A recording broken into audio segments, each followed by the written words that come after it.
Hello बच्चों, अब हम करेंगे question 3। Two adjacent angle of parallelogram are in the ratio 4:5। Find the measures of each of the its angle. यानी आपको parallelogram एक गिवन है, आपको पैरेललोग्राम गिवन है, इसकी नेमिंग कर लेते हैं A B C and D. कह रहा है टू एडजेसेंट एंगल है, इनका रेशियो आपको 4:5 गिवन। एडजेसेंट एंगल का मतलब है जैसे आपका एंगल ए, एंगल के साथ वाला कौन सा एंगल हो गया, एंगल डी हो गया। दोनों एंगलों का रेशियो आपको गिवन है 4, यानी 4 मतलब 4x हो जाएगा। सेकंड एंगल आपका 5 है, यानी 5x हो जाएगा। यानी 4x और 5x आपको रेशियो गिवन है एडजेसेंट एंगल का। आपको measures each of its angle, यानी सारे एंगल आपको मेजर करने बताने हैं। तो सबसे पहले हम क्वेश्चन नंबर 3 करेंगे और लेट करेंगे। Let the adjacent angles be कितना हो जाएगा, 4x एंड 5x।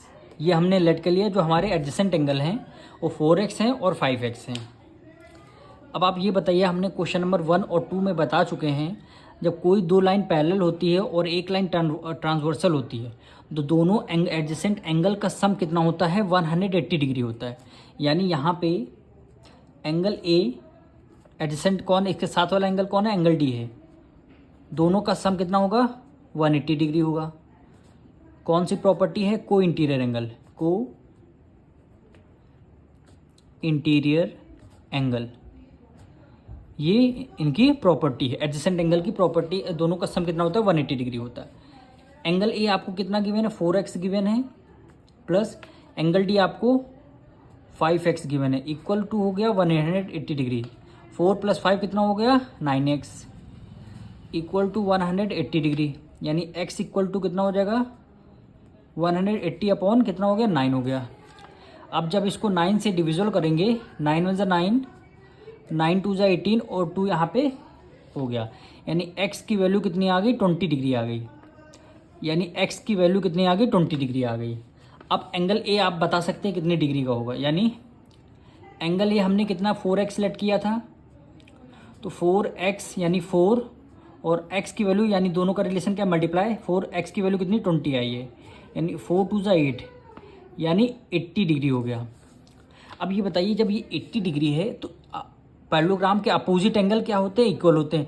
अगर ये एंगल ए 80 है, एंगल ए के अपोजिट कौन सा है, एंगल सी आ गया।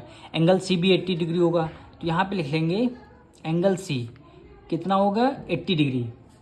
तो इसमें ब्रैकेट में लिखते हैं opposite angle of parallelogram, opposite